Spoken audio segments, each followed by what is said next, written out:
Podcast. Abordamos temas de salud y bienestar. Conversamos con nuestros especialistas de clínica alemana acerca de temas relevantes y contingentes para nuestra comunidad. Estamos contigo para educarte.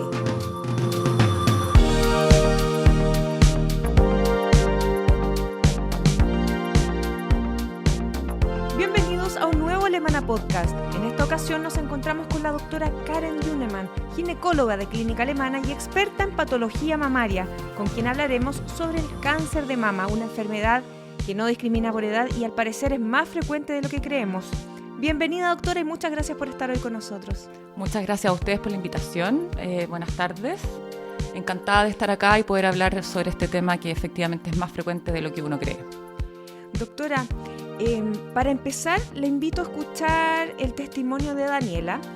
Ella a los 37 años se enteró de que tenía esta patología. Escuchemos y después conversamos sobre esta enfermedad. Escuchemos.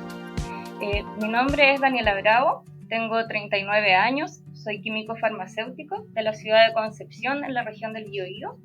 Estoy casada y tengo una hija de 4 años. Me diagnosticaron cáncer de mama a los 37 años. Me di cuenta que al mamar comencé con un dolor en el costado de mi mama izquierda, el cual era un dolor tipo inflamatorio, donde de repente me tocaba y me dolía mucho, pero era como intermitente. Habían días que me dolían, como otros días que no me dolían.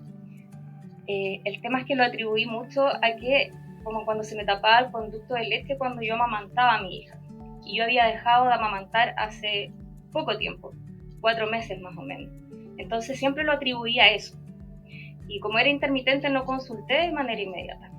Pero el mes siguiente el dolor comenzó cada día más seguido y cada vez que me pasaba a llevar la mama me dolía.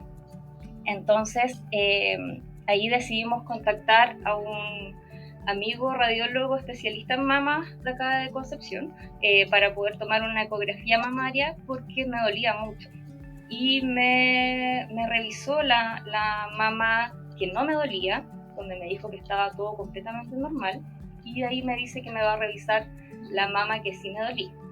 Al poner el ecógrafo, me acuerdo como si fuera ayer, me dice, esta mama no está normal. Y solo verle la cara, me di cuenta que algo no andaba bien. Yo no tenía ningún antecedente familiar de cáncer de mama y la verdad estaba esperando a tener los 40 años para poder realizarme estos exámenes.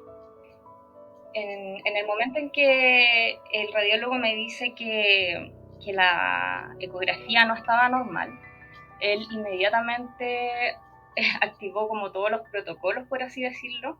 Me mandó al centro de mamas de Concepción, donde un mastólogo inmediatamente, y me acuerdo que me hace un documento donde decía el diagnóstico activación GES cáncer de mama.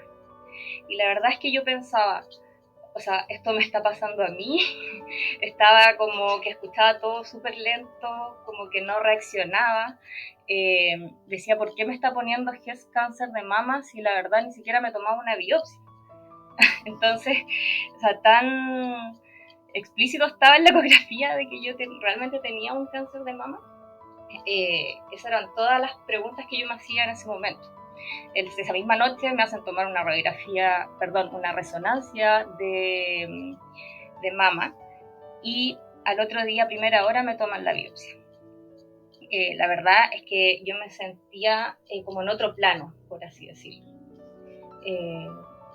Como que escuchaba a la gente y lo único que hacía era cuestionarme por qué me está pasando esto a mí, si soy una mujer sana, joven, sin ningún antecedente. Tengo una hija de 2 años en ese entonces, y entonces no comprendía mucho esto, no sabía cómo decirle a mi familia. Bueno, mi marido estuvo ahí desde un inicio, dándome todo el apoyo y la tranquilidad y viendo cómo le decíamos a mis padres y a mi hermano. El tema es que una vez que ya logramos comunicar lo que estaba pasando, nos unimos rápidamente todos como familia para poder tomar una decisión de qué es lo que íbamos a hacer. pero para mí lo más difícil fue ver también cómo estaban sufriendo mis papás y mis hermanos. Mi hermano. O sea, estaban así muy bloqueados y no eran capaces de darme ánimo porque en realidad estaban como destruidos.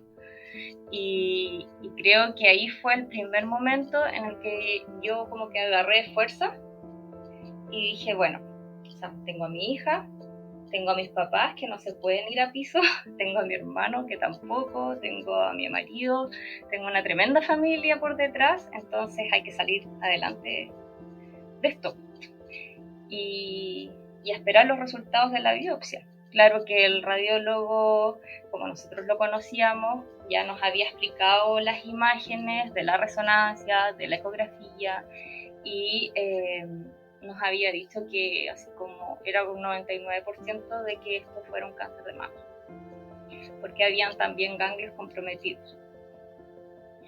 Y mi marido es tecnólogo médico de imagenología.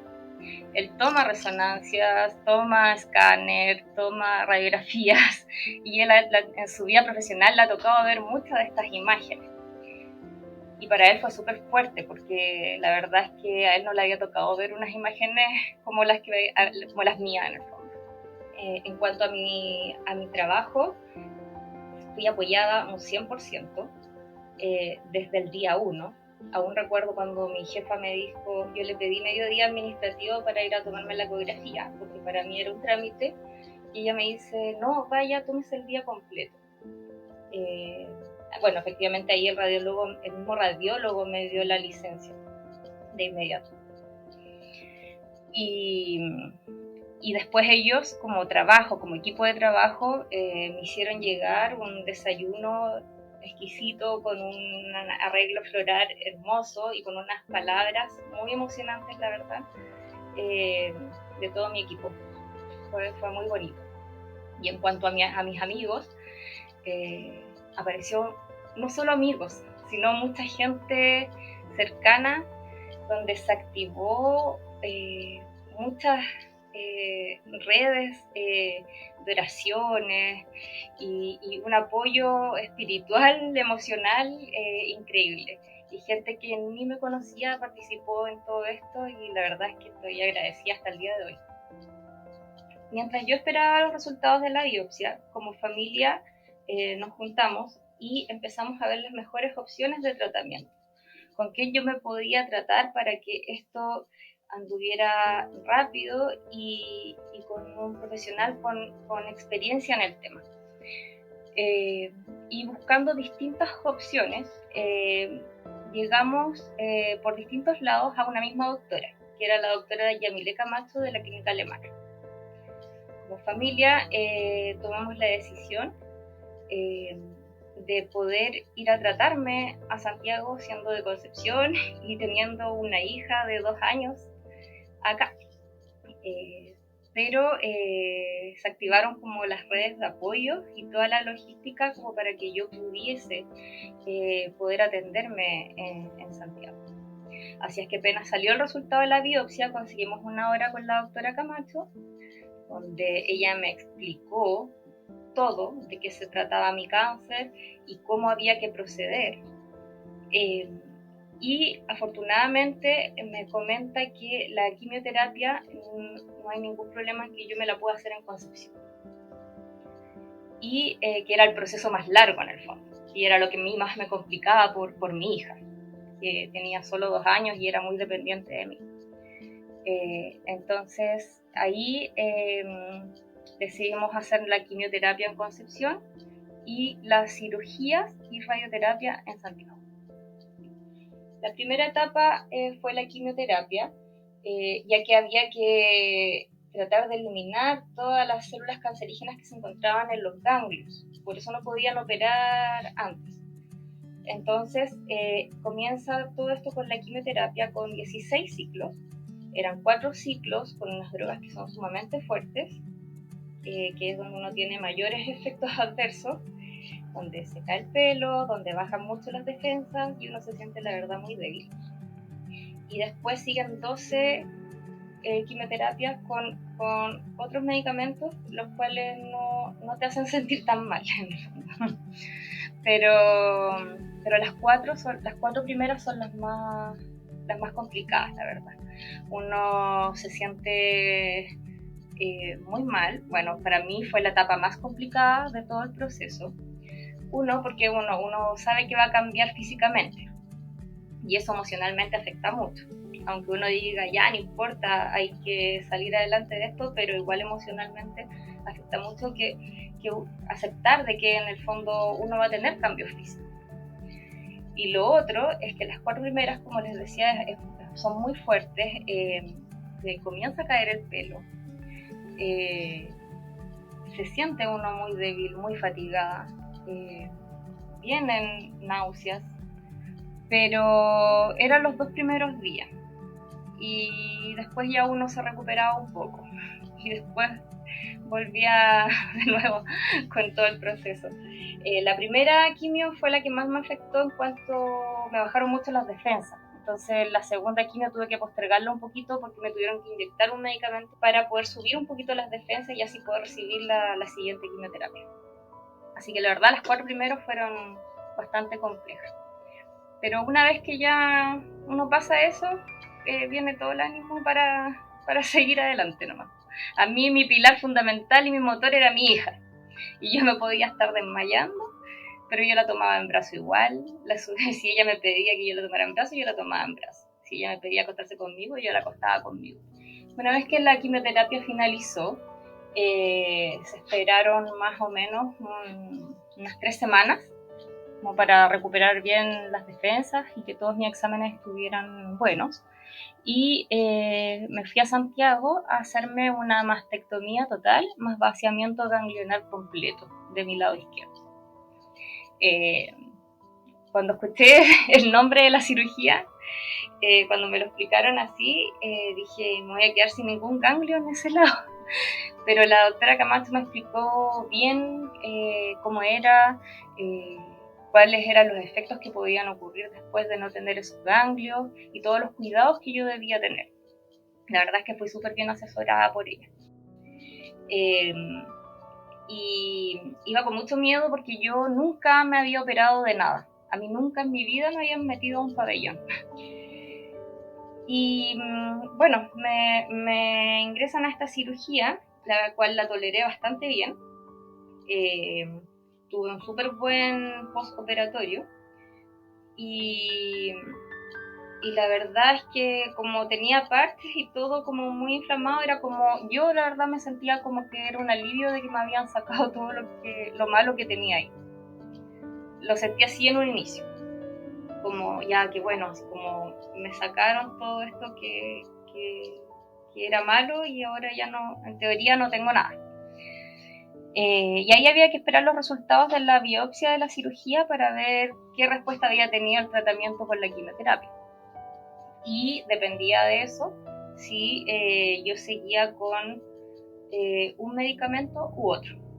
En esa misma cirugía ingresó el cirujano plástico, el doctor Cristian Taladriz de la clínica alemana, y él me puso en ese mismo instante un expansor. Entonces me hicieron la mastectomía, me sacaron todos los ganglios y me dejaron un expansor, el cual estaba desinflado.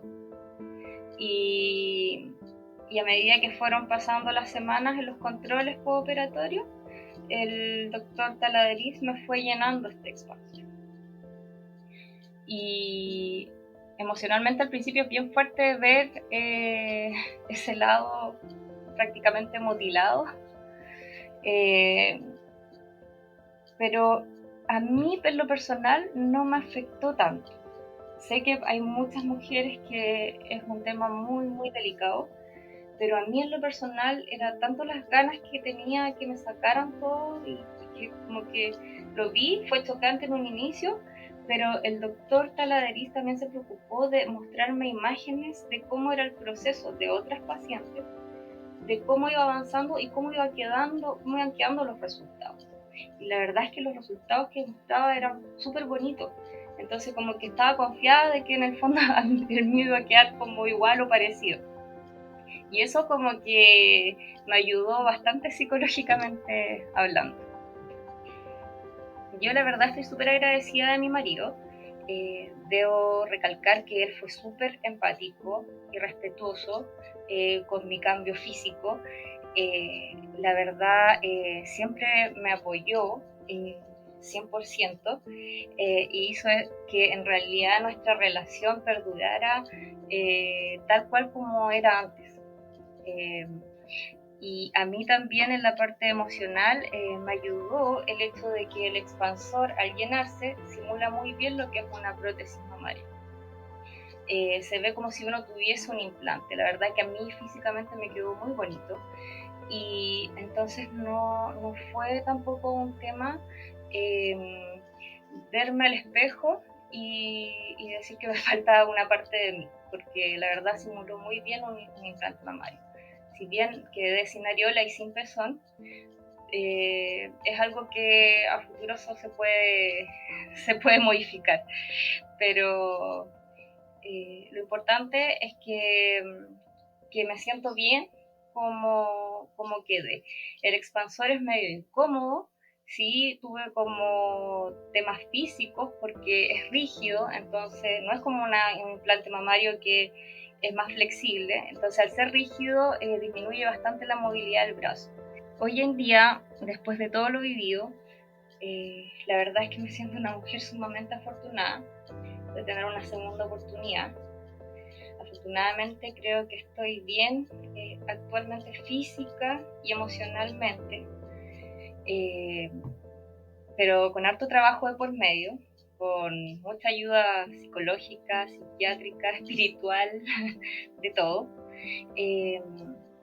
Pero siento que como que volví un poco a la normalidad. Me costó después de 2 años. Recién ahora, ya retomando mi vida laboral, volví a trabajar media jornada.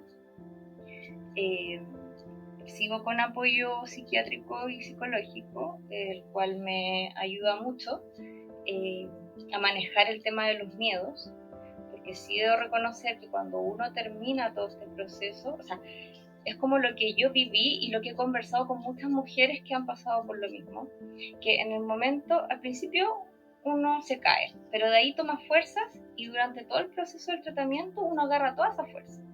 Pero después, cuando uno ya termina todo el tratamiento, viene como el bajón, se podría decir, porque empiezan los miedos y el temor a que uno queda prácticamente sin tratamiento y esto puede volver en cualquier momento. Y yo creo que toda paciente con cáncer después vive pensando en eso. Y eso es algo que hay que trabajar, que siento que yo lo he logrado trabajar súper bien. No digo que no haya tenido esos miedos, al contrario, los tuve mucho, pero siento que hoy en día estoy mucho mejor. Ya no todo dolor lo atribuyo a que porque me volvió el cáncer. Trato de controlar mucho mi mente en ese sentido. Volver a trabajar me ha hecho bien, porque también te mantiene la mente distraída y hace que uno vuelva a la rutina, que es lo que hacía uno antes de que todo esto pasara. También quiero dejar un mensaje a todas las personas que están viviendo esto o están pasando por lo mismo, de que esto juega un rol muy importante en la mente y hay que tirar para arriba, hay que ser positivo, hay que sacar fuerzas para soportar este tratamiento.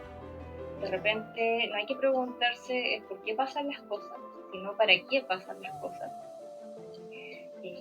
Quizás algo que uno tiene que resolver y pasan esto para después uno ver las cosas desde otro punto de vista, no sé.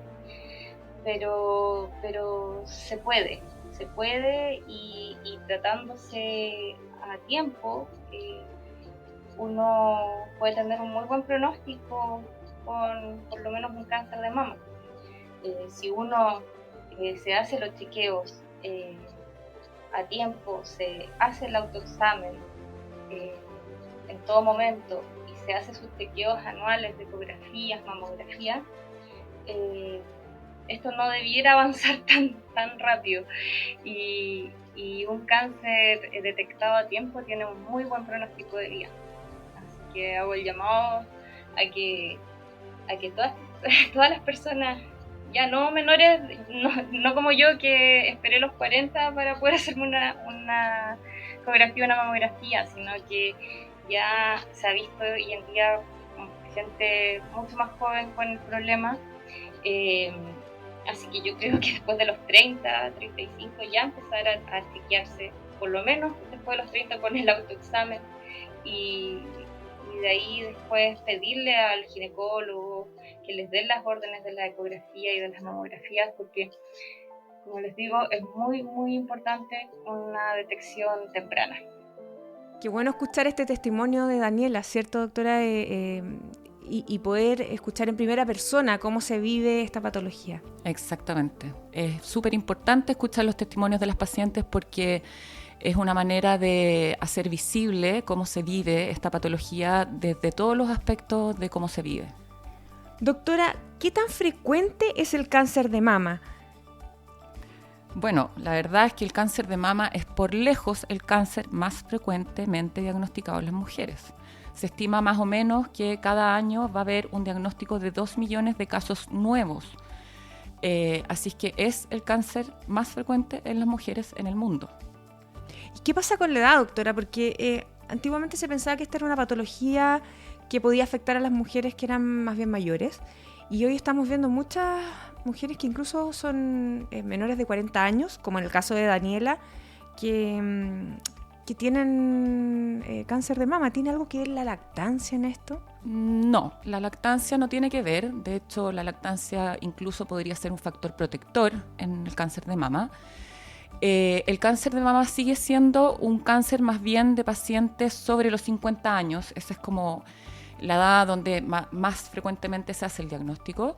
Pero siempre han existido casos en pacientes jóvenes, en donde efectivamente, como no son pacientes que están en un screening de cáncer de mama, no se hacen diagnósticos tan precoces probablemente, sino que ya hacemos diagnósticos cuando hay una clínica con un tumor palpable o cosas más evidentes, ¿no? Pero no es lo más frecuente la presentación en pacientes jóvenes menores de 40 años. Doctora, según su experiencia, ¿es esperable sentir lo que le pasó a Daniela al oír el diagnóstico y cómo afecta al paciente joven?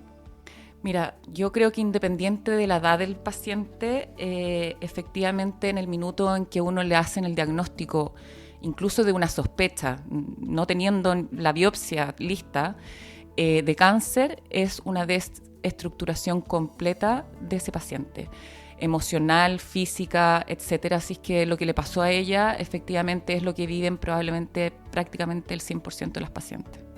¿Cuál es la importancia de asesorarse y tratarse con un equipo multidisciplinario? Es fundamental.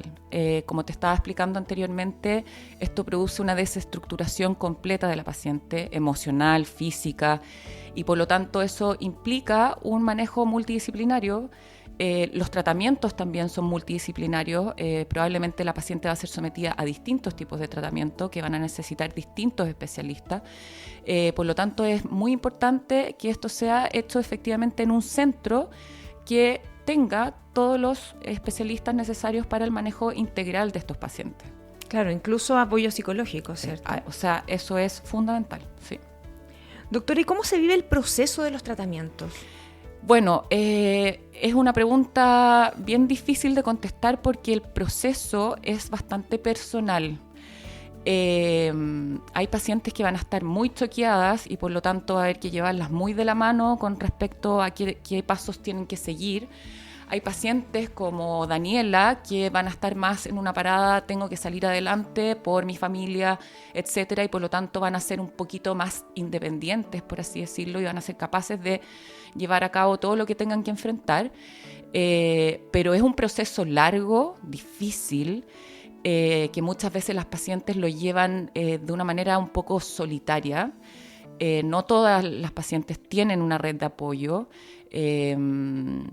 Así es que, lo largo o no largo también va a depender de la cantidad de tratamientos a los que tengan que enfrentarse, porque no todas las pacientes van a ir a quimio, no todas las pacientes van a ir a radioterapia.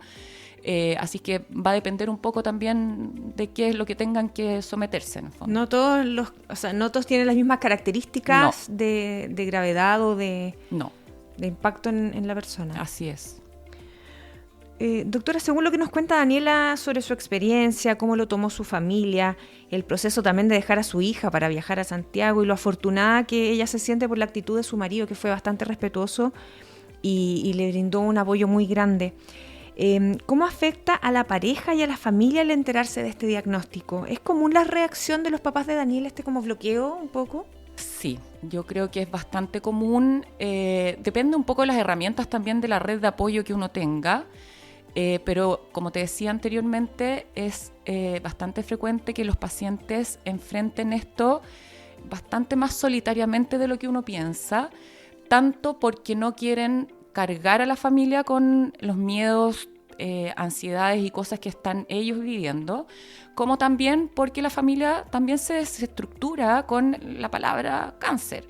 Antiguamente el cáncer significaba sí o sí muerte. Hoy día la verdad es que los pronósticos son bastante mejores, pero todavía tenemos ese susto, miedo de que cáncer es igual me voy a morir. Claro. Entonces es un bloqueo para todo el grupo. En esta misma línea, doctora, ¿cuál es el mensaje para la familia que acompaña a un paciente con cáncer y la red de apoyo también, que quizás no necesariamente es la familia, los amigos? ¿Cuál es la importancia de esto y de también conversar, hablar del tema? Bueno, parte del manejo, como te decía yo, multidisciplinario, es el apoyo emocional de la paciente, que es vital porque efectivamente enfrentar los tratamientos de una manera emocionalmente mejor hace que uno tenga menos efectos adversos, que los tolere mejor. Poder conversar de los miedos hace que uno enfrente esta enfermedad de una manera distinta. Y la paciente poder abrirse y conversar todas las dudas que tenga, no solo con el equipo médico, sino que con su red más cercana, es de vital importancia tanto para ella como para nosotros, para que ella pueda enfrentar su tratamiento de una mejor manera. Así que es vital. Doctora, ¿cómo ve usted la importancia de la actitud que pueda tener un paciente en el proceso de su tratamiento y de su recuperación también? ¿Cambia un poco el escenario? Sí, cambia. Porque, como te decía, una paciente que está emocionalmente más estable o mejor, es capaz de enfrentar los tratamientos de mejor forma. Tiene menos efectos adversos a ciertas drogas o menos efectos adversos con respecto a los síntomas que se pueden generar por la radioterapia. Puede tener actitudes como la que tuvo Daniela con respecto, por ejemplo, a la cirugía que tuvo, que fue una gran cirugía, que puede generar una alteración de la imagen corporal muy terrible y que para ella, como ella cuenta, no fue tan terrible, y eso es probablemente porque se encontraba en un tema emocional en ese minuto con gran apoyo, y que eso le sirvió para enfrentar de una mejor manera todo lo que se le vino encima en el fondo. Claro. En este sentido, doctora, con la operación, con la mastectomía, ¿cómo afecta la sexualidad y el autoestima de la mujer? Porque es un gran tema, es una de las características fundamentales de una mujer, sus mamas en el fondo. ¿Qué pasa en este sentido? ¿Cómo es la experiencia que usted ha visto con sus pacientes? Bueno, la verdad es que en los pacientes oncológicos la sexualidad se puede ver afectada principalmente, obvio, por la localización del tumor. Los cánceres ginecológicos claramente tienen un mayor efecto en la sexualidad, por el tipo de tratamiento, porque no es lo mismo una mastectomía parcial que una mastectomía total, y efectivamente por el impacto emocional que esto pueda generar en la paciente, ¿no? Y desde ese punto de vista pueden generar una alteración, el tratamiento en la sexualidad, produciendo un problema físico que impida dar o recibir placer, provocando alteraciones a nivel de la imagen corporal, generando este miedo, esta ansiedad, etcétera, que puede alterar de alguna otra forma, además, todas las relaciones personales e interpersonales que tenga la paciente, todo eso afecta a la sexualidad. Yo te diría que lo que más afecta, por ejemplo, en casos como el de Daniela, o en realidad en la mayoría de las pacientes, es el tema del impacto en la imagen corporal, que es un tema no menor, y el tema en el impacto emocional, que esta desestructuración que se produce hace que uno no esté conectado en todos los aspectos emocionales que también implican la sexualidad. Entonces se ve afectada. Fíjate que las cifras dicen que hasta en un 90% de los casos se puede producir una disfunción sexual. ¿Y cuesta entonces retomar una relación más íntima con la pareja? Cuesta porque además, nos guste o no, es un tema que no se conversa. Más del 70% de los pacientes dicen que esto es un tema que deberían hablarlo, por ejemplo, con sus médicos tratantes, pero ellos mismos dicen que más del 60% de las veces sienten que no son capaces de hablarlo o que no se les pregunta. Entonces es un tema que no se conversa mucho y queda ahí. Claro, en el caso, por ejemplo, de Daniela, es impresionante porque tuvo una mastectomía total, ¿cierto? ¿Cómo se hace este tema, lo que decía usted recién, de conversar los problemas de sexualidad que surgen, acompañarse por una terapia integral de pareja, dar tiempo?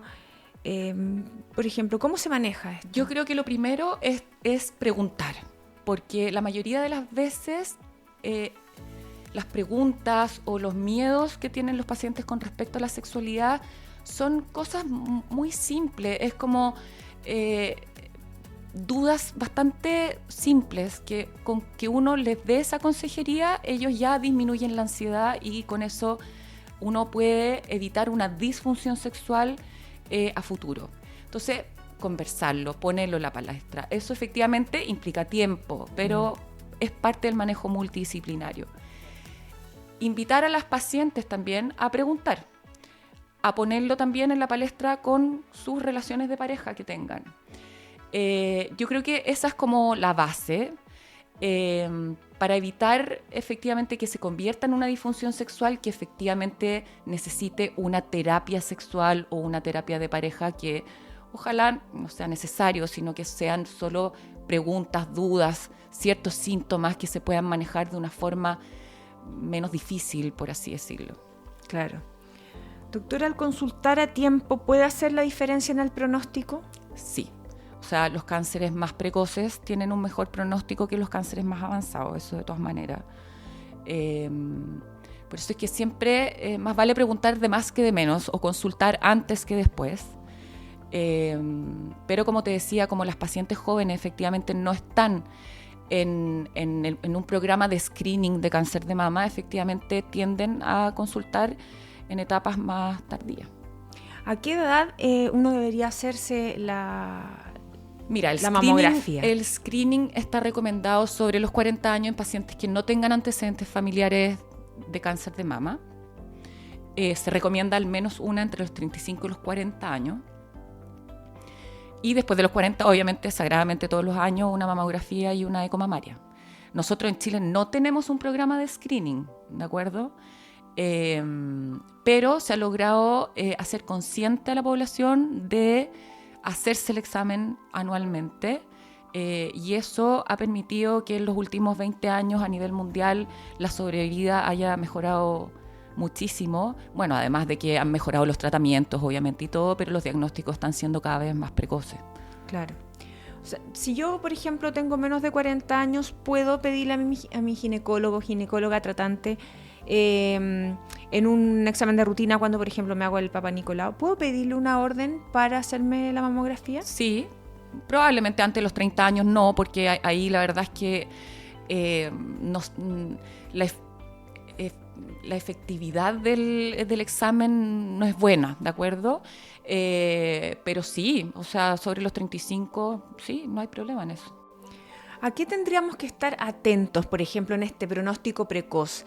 Cosas que nos pueden llamar la atención que, digamos, como decía Daniela, que pensaba que era la cartera o algunos dolores que surgen que uno los puede confundir con otra cosa. Como usted decía, preguntar de más que de menos. Yo creo que frente a cualquier molestia distinta de lo habitual, en el sentido de que me siento la mama distinta, tengo un dolor que no lo reconozco, me la veo de aspecto distinta, me la palpo distinta, porque no necesariamente puede ser que me palpe un nódulo, ¿de acuerdo? Sino que me la palpo de una manera distinta. Todo eso es mejor consultarlo que no consultarlo. El autoexamen en este sentido tiene una gran importancia, ¿cierto? En ese sentido sí, no como screening, ¿de acuerdo? Ya. Porque para mí como especialista en mama, yo no quiero que llegue una paciente con un nódulo palpable, yo quiero que llegue con un nódulo de 2 milímetros o 3 milímetros pesquisado en una mamografía o en una ecografía. Eso es como lo que busca el screening. Pero efectivamente es mejor conocer la mama, saber que algo está distinto a mi mama habitual y consultar, que no conocerse la mama en el fondo, ¿de acuerdo? Claro. Una vez que uno termina la lactancia, ¿cuánto tiempo después uno se puede hacer una mamografía para seguir con los exámenes de rutina? La mamografía, lo ideal es hacerla al menos 6 meses después de haber suspendido la lactancia.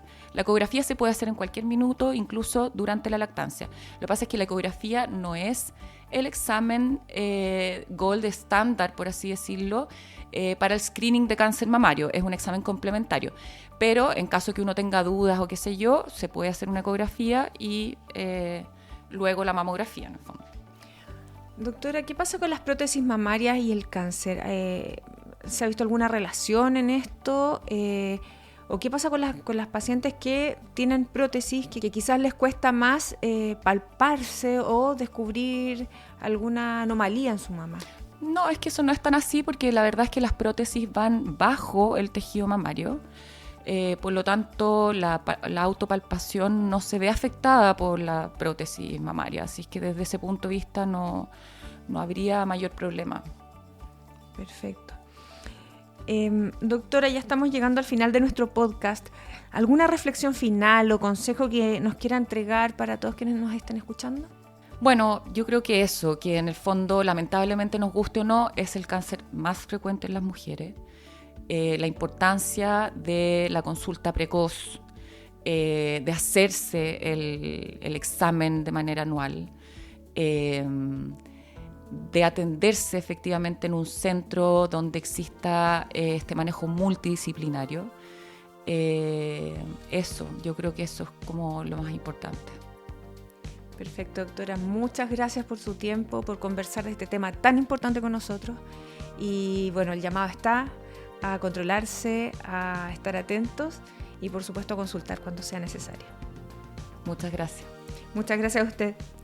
Por nuestra parte nos despedimos y les recordamos activar las notificaciones y compartir este contenido entre sus contactos familiares o quienes crean que esta información sea de su interés. Hasta una próxima ocasión y nos encontramos en un nuevo Alemana Podcast.